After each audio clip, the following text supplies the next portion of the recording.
Welcome to the Erath County Sheriff's Office. Thank you for coming. First thing I would like to do is say there are thoughts and prayers with the Kyle and Littlefield families. What I'd like to do is kind of give you a timeline that I've been given this morning about how this started. And yesterday, around 3:15, Christopher Kyle, Chad Littlefield, and Eddie Ray Roof, I think it's R-O-U-T-H, they entered the Rough Creek Lodge and went to the shooting range. Around 5 p.m., a hunting guide at Rough Creek Lodge came across the two victims, saw that they looked like they had been shot, they were unconscious, went to the lodge and called 911. Deputies responded to the lodge and found the two victims that did appear to be shot and were deceased. At that time, the investigators were called and to the scene. The suspect, Eddie Ray Ralph, I believe it's pronounced, had left in the vehicle that belonged to Mr. Kyle. Description was given over the radio, all points bulletin was given out, a black Ford pickup, had a lift kit on it, had a sticker of a skull on the back windshield. It's my understanding that the suspect left and drove to Midlothian, where he went to his sister's home and told his sister and his brother-in-law what he had just done. Then he left there. They called Lancaster Police Department and they notified us. Around 8 p.m., the vehicle that he was driving was found at his residence in Lancaster. The police department, sheriff's office, highway patrol, and others came to the house. At some point, he was able to leave the home and get back in the vehicle and leave. Around 9 p.m., they spiked his tires, vehicle was stopped, and he was apprehended without any scuffle or fight. And then early this morning, he was arraigned and brought to our jail here where he is now, and is being charged with capital murder and then 2 other charges of murder. He's here on a $3 million bond.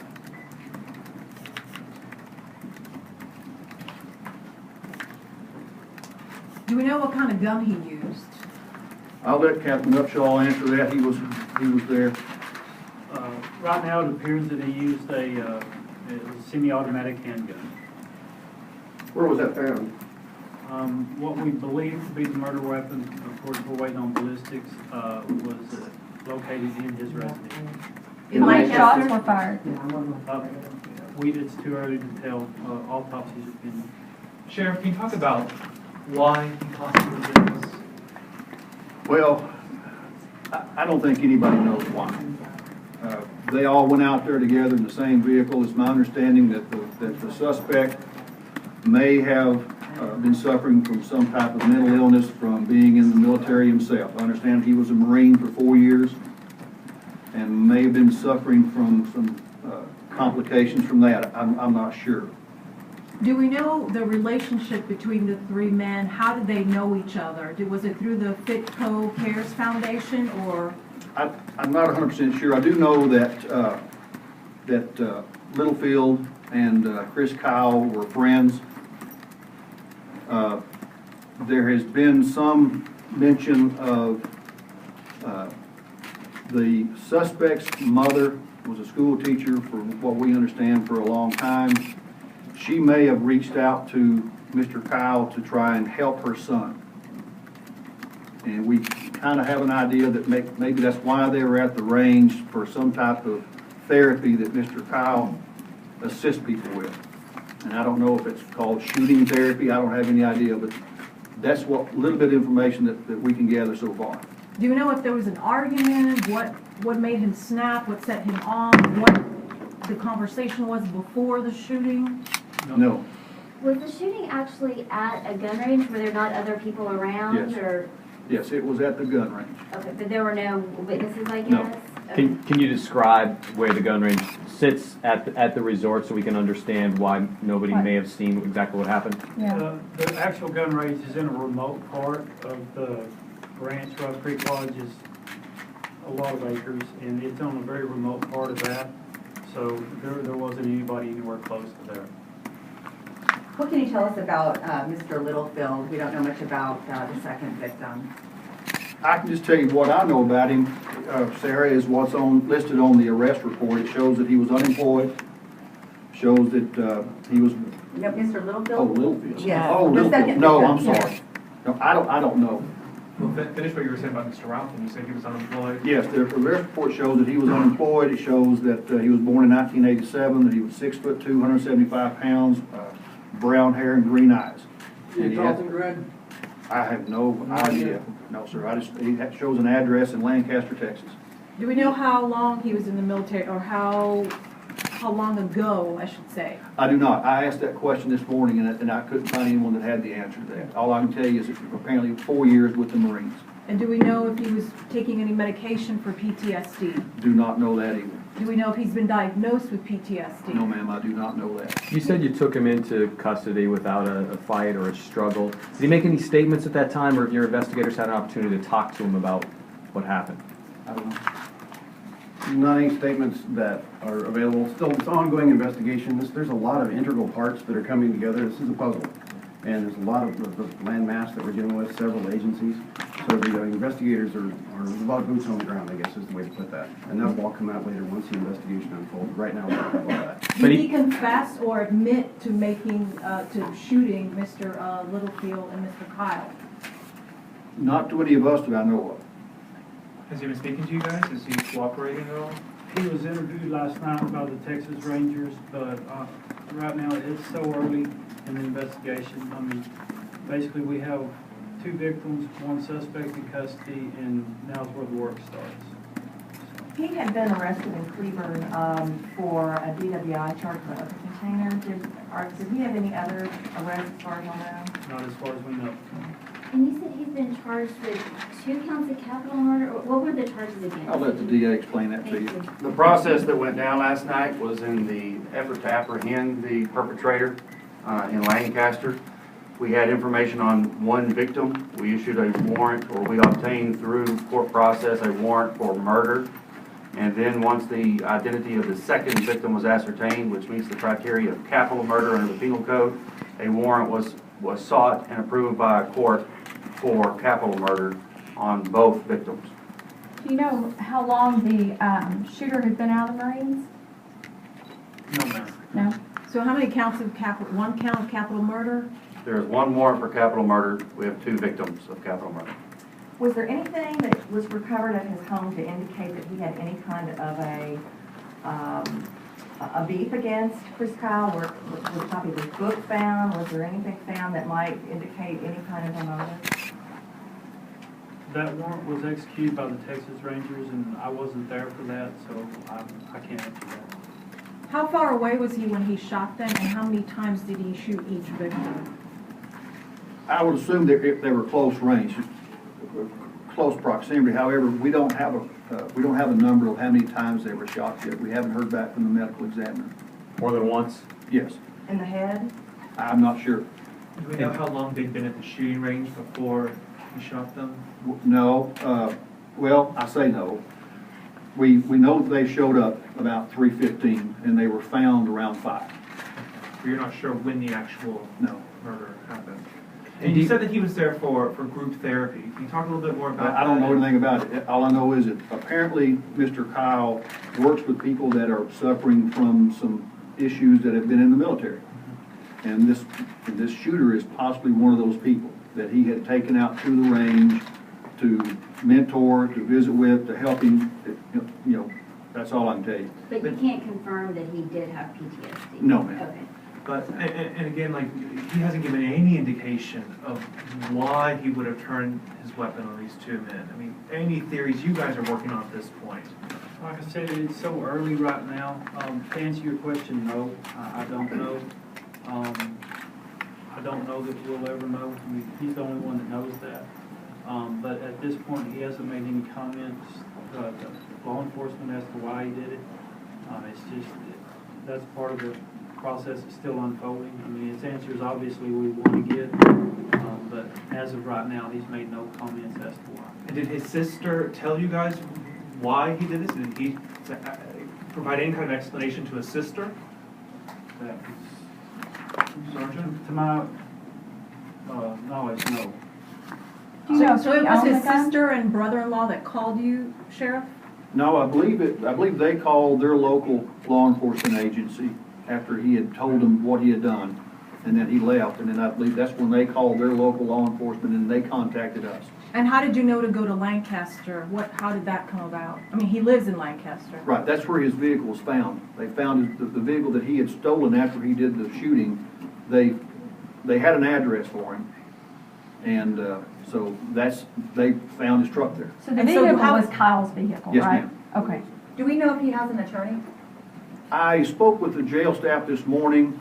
I think he had requested some paperwork to fill out to get a court-appointed attorney, but I don't know where that is now. When's the pre-trial going to begin?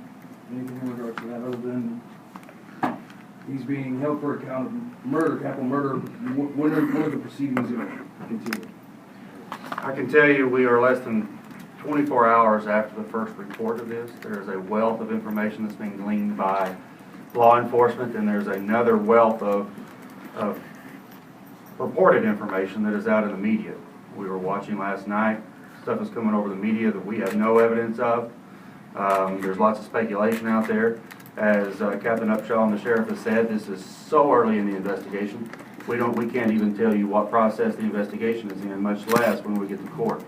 And I would suggest to you all, we agreed as a district attorney's office to participate in this press conference to advise you that in our system we are restricted once the initial facts are out, and we can rebut speculation that's out there.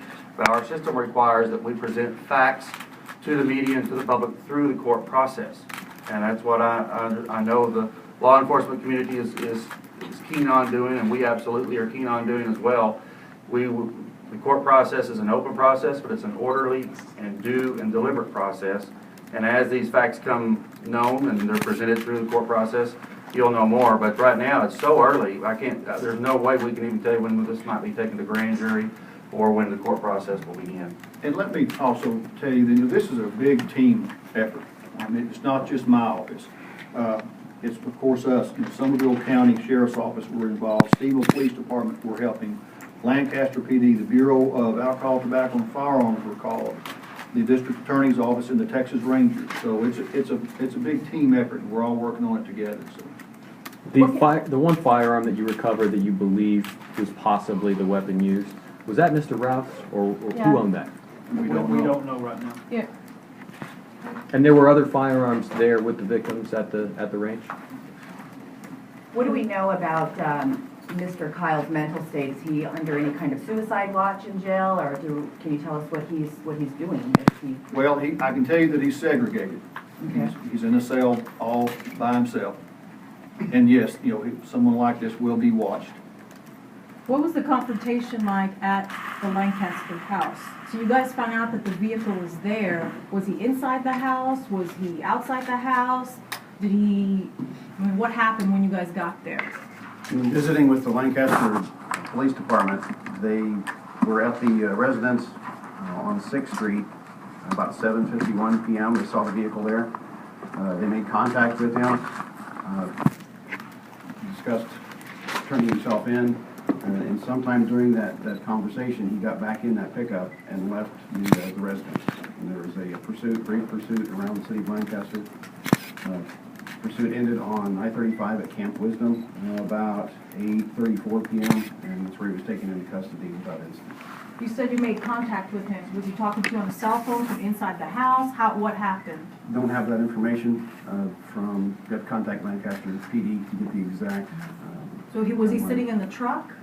He was at his, all they told me is that he was at his residence. They made contact with him outside the residence, and he ended up in the truck after that. Lonnie, I think one thing, if you could explain, I think the question might be is, Why was he not taken into custody there as opposed to letting him get into his truck and having to pursue him down the road further? I don't know that he was let in his truck. I think, from what I'm hearing, is that he made an effort to get there, and they couldn't get him stopped before that.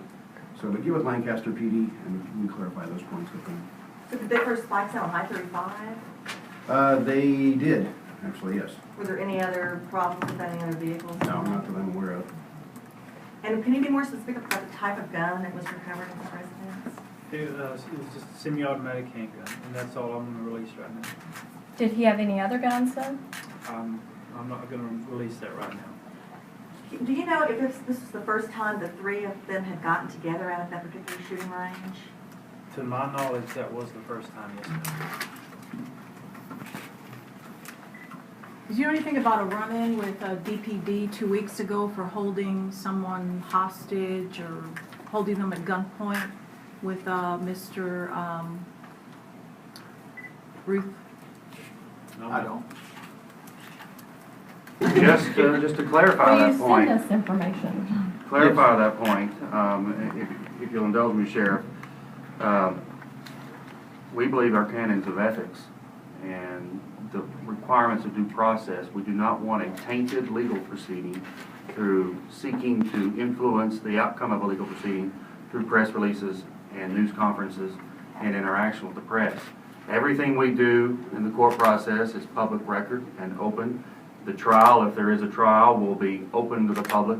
And as frustrating as it may be in a 24-hour-a-day news system, the legal process takes time, investigations take time, and so we'd ask that you be patient with that process, because if we work through you rather than through the court process, it taints the system, and we cannot ensure that the outcome is just. And our overarching goal is to seek justice for these victims and dispense justice to these perpetrators through due process.